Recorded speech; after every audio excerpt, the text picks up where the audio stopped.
Hey, what's up YouTube, Skybadger here, and we are back on day 45 of our 100 player Fangame series. So I've actually been pretty inactive for the, well, I mean, not inactive, but haven't been as active as normal for the past few days. And the reason for that is, I've had an opportunity pop up at the last minute, and I made the most of it. So, sorry for no recordings for the past few days. So a lot has actually happened over the past few days, and a lot has changed. So we're going to go over those very quickly. I'm going to start with the elephant in the room, and that is why we are attacking Libya, or Matt. So, over the past few days, there was allegations made of multi-accounting within the game, and sadly it has turned out that while Matt never intended to multi-account, he has inadvertently done so by bringing his brother into the game. So he brought his brother in as Mongolia, who is pretty much nearly dead anyway. Now, this is just a good reminder to everyone that if you want to play with family, friends, you don't do it on the same network. So that's what has happened there. So he has been removed from the game for multi-accounting. There's nothing we can do about it, as, like I said, in the terms of entry to this game, normal Call of War rules do apply. There's no exemptions to that. No matter how good you might be, or no matter what you think, you can't get out of those rules. So elsewhere in the world, we have completely and fairly retreated from Saudi Arabia so we can do a reset with them. Now, the reason for this is, as Mongolia started to get destroyed, Matt started having his brother send him resources, so that was giving us an unfair advantage. So to make things even again with our enemy, we have opted to basically do a little bit of a reset, completely resetting with them and giving them their territory back, and then we can do it again, this time more fairly. At the same time, over in Spain, we are starting to make a lot more progress. However, Romania has joined the fight. So there's a simple solution to this. There's no air bases in the region, and he's simply based out of this one. At day change, we're going to smash this runway with spies. We're going to absolutely freaking decimate it. We're going to smash it to the ground like it's nothing. And we've got our tactical bombers coming up at the moment that from Barcelona are then going to absolutely wreck his planes on the ground. So this sort of attack here is the sort of thing that's actually probably going to ruin this unit. Not kill it, but it won't do much damage in return. So although I have an anti-air gun there, 5 against that is not going to do much damage. So as you can see, took a lot of damage, and he took a little bit, but in comparison, very little. So we can actually now quickly run, and by the time he gets back, we'll be outside of range. Now, he can't progress any further forwards, he can't make it to the nearest runway, so at this point here, we're pretty much safe. Down here, to protect these units, they're going to be butting right up against the shore with our battleships. Now, battleships and our carriers that we have in this stack have some pretty fierce anti-air gun protection. 3.6 there, and 4 on that. We also have the destroyers that have 3, so I mean, we have 9 there, another pretty much, well, 11 there, 11-ish, and another 8. So almost 20 anti-air gun protection in that stack there. Considering if I get them perfect, he'll be attacking both stacks at the same time. He'll also have to contend with the anti-air gun in the stack as well, which adds another 5. So if he continues to attack, which I doubt he would, he's in for a bad time. Now we also have another option. I'm moving my paratroopers up into position to counterattack if it gets a little tight. So I'm trying not to use my paratroopers because obviously how expensive and how rare they are. However, there's no point having them if they're just going to sit idle for the game, waiting for the right opportunity. So we're going to press them into action here to get the most out of them. At the same time, we attacked Portugal as Spain was using it to get round our defenses, and we couldn't have that. So let's get that back to there.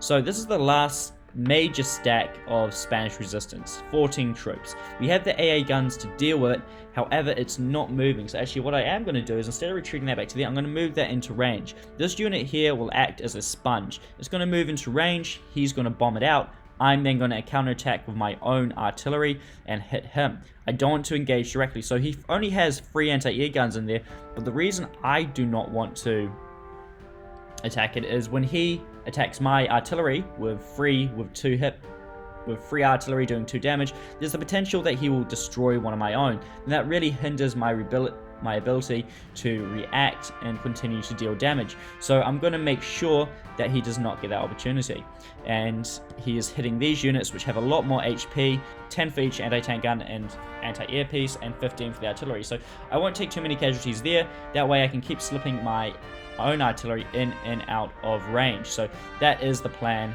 right there. So it's just, how long will it take? Okay, I get 45 minutes to get that into range, and it's going to take a little bit longer to get that.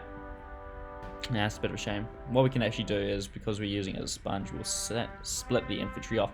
At the same time, just in case I'm unable to deal with the Romanian tactical bombers and air force, I am sending over elements of my own air force. So I've regrouped the units that the other day I had temporarily retired, and they're now getting ready to go again. Did I get all the tactical bombers in that one? Yeah, so I have 6 tactical bombers. At the same time, we are starting to rebuild our air force, and that's going to take a lot. Oh, we can actually use these now. We attacked Matt, so we've obviously got a lot of resources and stuff from him. It just now comes back down to repairing these and getting these back to an operational level where we can use them effectively. So actually what I am going to do is I'm going to click all of these, and I am going to repair their air bases, so that way I can then use them. At the same time, we're lucky enough that Yugoslavia hasn't tried to slip across the Mediterranean Sea, although he'd meet very stiff resistance, and it would basically be a repeat of early on in the game when I killed all 40 of his troops. So I'm surprised he's not trying to do that. In terms of research, at the moment, we're actually doing pretty well. We're researching Battleship Level 2, and because Maz is now out of the game, we've had to research naval bombers because he was producing them for us. So now we need to produce our naval bombers, so I am doing that right now. So get that sorted, and then we can move on. Once I get Battleship Level 2, I'm going to get Carrier Level 2, then backtrack to Cruiser Level 2. The reason I'm leaving Cruiser Level 2 to last is because through research specialization, I've actually been able to get level 3 cruisers from Rog. So these are my own cruisers. I built them, however, just by specializing in research, Rog has been able to give them to me upgraded. So we've been able to trade them back and forth and get them upgraded to a high level. Our ally is moving into action. He's going to invade Italy. Now, an invasion of Italy would be really good, as it would give Romania and Yugoslavia something to start worrying about. And it would also give me a chance to finish up over here. So my approach over here has been very similar to the approach I took in the beta update. It must have been like a year ago now. So I went in, I've just been doing a lot of raiding. As you can see, I control a lot of territory all over the place, and there's not exactly a front. Now, the reason I do this is not because it's effective. Well, actually, it is effective.